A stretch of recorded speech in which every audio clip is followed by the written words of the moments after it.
It's Jen Tomko with Clarity Health Solutions. Welcome to the Facebook Live for this Friday at 12 o'clock. I wanted to talk today about the re-entry back into society. I am hearing a lot of different things about it.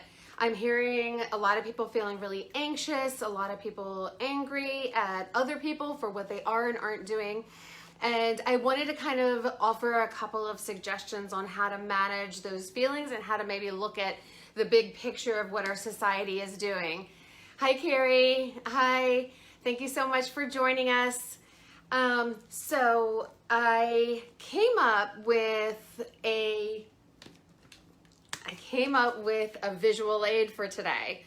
So I don't know if anybody's ever seen this before, but this is basically when you're looking at sales, how people choose to buy. So if you have technology that's brand new that you were trying to put out there, like the iPod or iPad or anything like that, when a new piece of equipment, technology is introduced into society, there's a stage that they go through that the people who are selling the product expect to happen. So I took their scale and I made that modification based on the re-entry after COVID-19 or during COVID-19. So here goes. And the point of me doing this, just so you know, is to try to minimize the impact and the anger and the frustration that people might be having toward each other, because I really want to maintain that sense of community throughout this entire process. So just because people are getting comfortable or you don't agree with what they're doing, I just want to make sure that we're looking at things a little bit different. All right, so hi Liz, nice to see you. Hi Christina, hi Emily, thank you so much, I appreciate it. So let me explain what I have here. So this is our re-entry, COVID re-entry adoption life cycle. So the regular, when you're looking at sales particularly, what you always have, like the first group of people are the innovators. They're the ones that are standing in line for the newest iPhone. They are way ahead of the time. They always have the coolest gadgets, and then they show them off and everybody's like, oh, that's so great. So then the next person, then as that gains momentum, more people pick that gadget up and they end up being able to use them. So how this applies to COVID?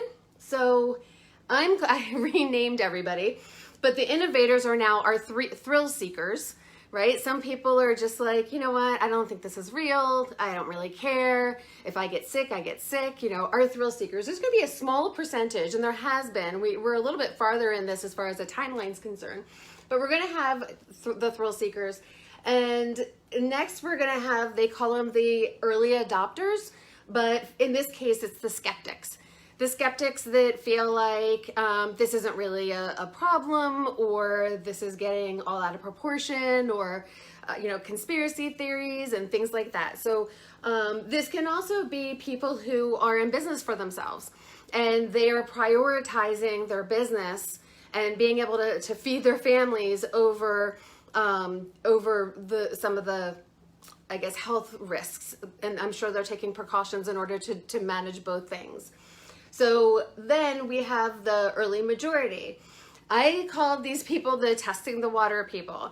You know, they're going to start going in public. They're tired of sitting at home. They're going to go in public. They're going to check it out. It seems like it's okay as long as we're wearing the mask. We're doing the 6 feet apart. We're making sure that we Lysol, and we're having Purell in our hands at all times. So we're doing those kinds of things as a way of just like seeing if it feels safe to be out there. Then we come home, we realize, oh, I didn't get sick. Okay, so now they're gonna maybe go to the next level. But they're just testing the waters to see what feels right to them. The next one is late majority, but I'm calling them the waiting to see what happens people. Those folks are actually looking at these folks, and they're just waiting to see if that number spikes. They're waiting to see what happens next, and they're like, okay, well, if the second wave is going to come like everybody's saying, I'll let that happen to everybody else, and I'm going to wait and see. So, this is a good place to be too. Like, this is there's no judgment about any of these spaces. The last one are the laggards. These are the folks who don't really want to buy that new savvy product because they want to make sure that they get the third or fourth generation so that all the kinks are worked out, and by now they can have that, they can purchase it with confidence. In COVID world, we're calling that it's just not worth the risk. You know, these folks might have be immunocompromised. They might be have lung issues. They just might be part of the retiree population, late retirees. So these folks, they really want to wait and see until they get the green light about it being safe to go out and do things. So the reason I'm sharing this is because each of these stages have a purpose. You know, we need the laggers. We need the thrill seekers. We need them because somebody has to break the ice and try to start living life in back to normal to some degree. We need the skeptics. We need the people who are gonna like start testing it a little bit more. So each of these phases are very necessary to being able to feel normal and safe and comfortable. If we try to get this person to not wear a mask on day one, they're gonna be very irritated because of their own anxiety. This person, if they go out in public and somebody's not wearing a mask, because they're thrill seekers, they meet up with a thrill seeker, they might find themselves feeling very agitated, like, well, how could they? Why are they putting everybody in danger? They're not being safe. And there's all this judgment that would come from this person of this person. So my plea to, and vice versa, by the way, this person could very easily judge this person. Like, wow, they're taking this too seriously. Why is everybody being so out of hand? So the reason that I'm sharing this, again, I really want to make sure that the unity that we've created by people going shopping for each other and helping out and running errands, all of those things are so beautiful, and I just want us to hang on to them as long as we can. And a big way of destroying that is through judgment. And just like I said, we need each of these stages. We also need to respect that somebody is at a different stage than we are. So I'm just pleading with people to be very respectful that you're at one stage, they're at another, and that's okay, that there's a purpose in all of those stages. So that's a big deal for me because I'm hearing a lot of people talk about how agitated they are and all the judgment, and it's like breaking my heart that people are getting angry about something that they really have no control over, whether or not that person wears their mask. But we do have control over how we choose to manage that emotion. So if you don't feel safe somewhere, my suggestion is for you to do the best you can with keeping your space safe, and just take that control of your own space and own moods, and just navigate around it. Maybe you prefer to go to the grocery store at a less busy time, for instance. I know it's not a perfect scenario. I completely understand it, but at the same time, I just want to just plead to you that we're all in this together. We just might be at different stages. So with that, and you can certainly dispute this case. This is kind of where I'm going with people. I'm also reminding people that we have to balance, like a lot of people are saying, we're not ready. The CDC is saying, don't go out, don't go out. And I'm sure that the CDC is doing their best to make sure that they block out every single thing, like every possible safety precaution, which is that's their job, which I'm so grateful for. But we also have to recognize that the balance is the economic structure. So we have to take the guidelines, and then we also need to take the guidelines, but we also have to modify them so that they work within a realistic thing. If I hadn't been able to work this entire time, which I'm so grateful I'm in mental health and I have the opportunity to help people, my entire family would not have gotten fed, and we could have gotten evicted, and who knows what would have happened. So so I have a great appreciation for those small business owners or workers of any sort that really are depending on those folks. So for me, I was willing to take the risk and have continue working with all the protocols and precautions in order to make sure that my family stayed intact and fed. And also for my own sanity and knowing that I was contributing to society, etc. So, so we just have to be just very cautious about recognizing where our own limits are and to not look at other people's. Okay, so hi Nicole. Thank you, Emily. I appreciate you appreciating my topic. Leanne. Oh, hi Leanne. Oh, it's so nice to see you. Hi Ariel. So I'm wondering, do you guys have any questions or feedback or other thoughts? Have you noticed that there are people out there kind of like getting angry at each other for how they're behaving or not behaving? Well, I am seeing a lot of it. Thanks, Leanne. I miss you too. I really do. So a couple of other points I want to make is we want to make sure that we look at a couple of other, like do a little bit of extra research around what's going on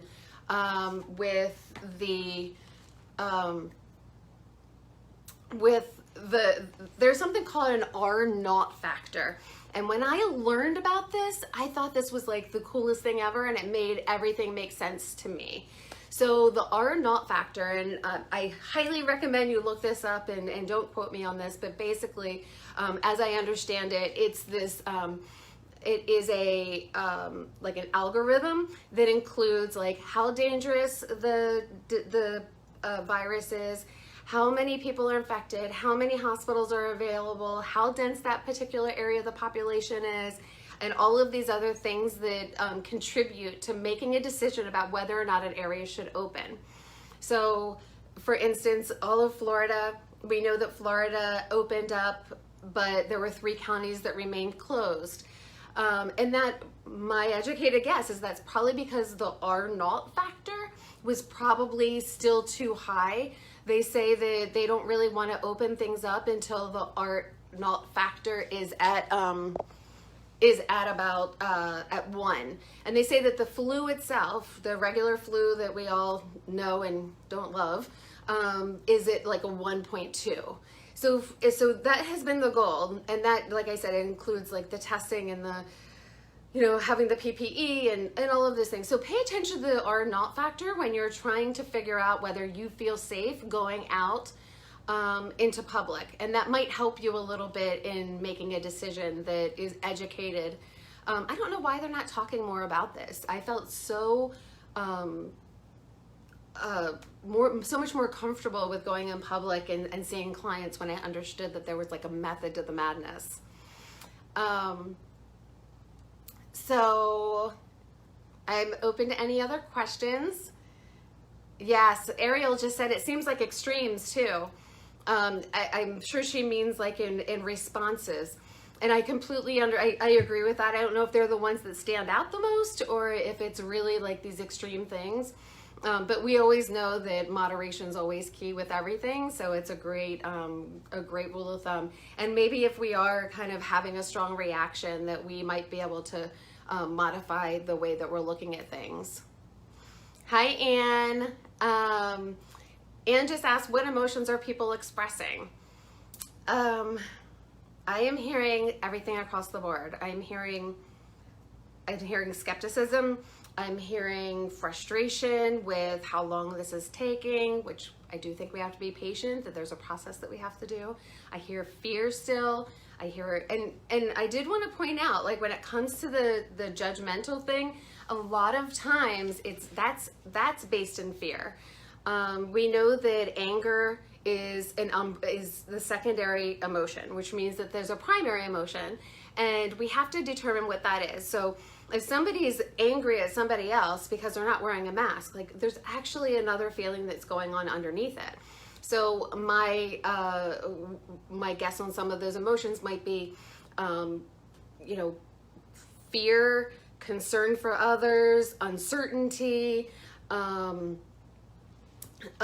just a feeling of maybe it might feel disrespectful to them. So there are all these things that go under the anger umbrella. So if we are feeling anger toward other people, I also want us to kind of look at what we're experiencing as well, so that we can reality check that. Like, okay, I'm angry because that person's making me feel fearful that they're gonna contaminate this area, for instance. And if that's the case, then we have some control over that anger by saying, okay, that means I'm gonna need to take precautions, I'm gonna have my Lysol wipe, I'm not gonna get close to them, those kinds of things. And the assumption is that everybody else is kind of doing the same thing. Other emotions that I'm hearing is, I am hearing depression. People are in their house for a long time. They're starting to get stressed about money. And I mean, they've been doing that, but I feel like that's worsening. I will say that our phone is ringing constantly, which I'm so grateful, but I've heard of all of my other colleagues telling me that they're very busy too. So we know this is having a strong mental health impact on people, and we just want to make sure that that you're okay as you go through that process. And if you know somebody who's struggling, let us know. I've been hearing a lot of relapses for people who are in recovery. So, and watch out, just make sure that the people that you love, like just check in on them and make sure they're not isolating too much, because that isolation is a downward spiral if you get too stuck in that. And thank you so much. Your next question was, how can we self-regulate our own emotions? Coping skills. Just go back to good old healthy coping skills. You know, read something funny, watch something that makes you feel more up, do something kind for someone else, go for a walk, just move your body, play with your pet, take a bubble bath,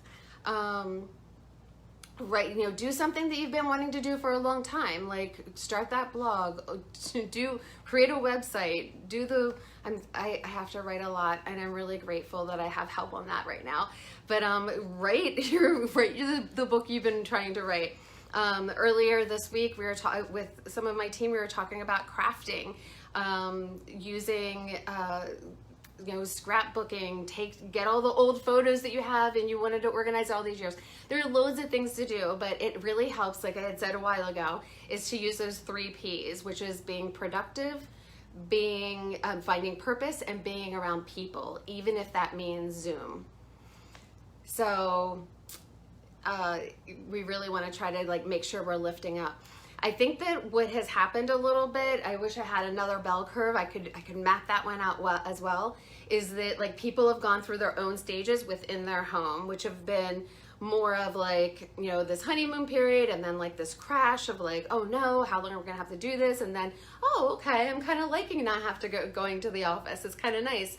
And now people are kind of at that stage right now to determine where people are, but people are starting to have to go back to work. So there's anxiety about that, because we know that anxiety and avoidance are so tightly wound. So if we haven't had to go to work, we haven't had to face our fears. Therefore, we might have a lot of anxiety about going back and feel rusty with our coping or our social skills.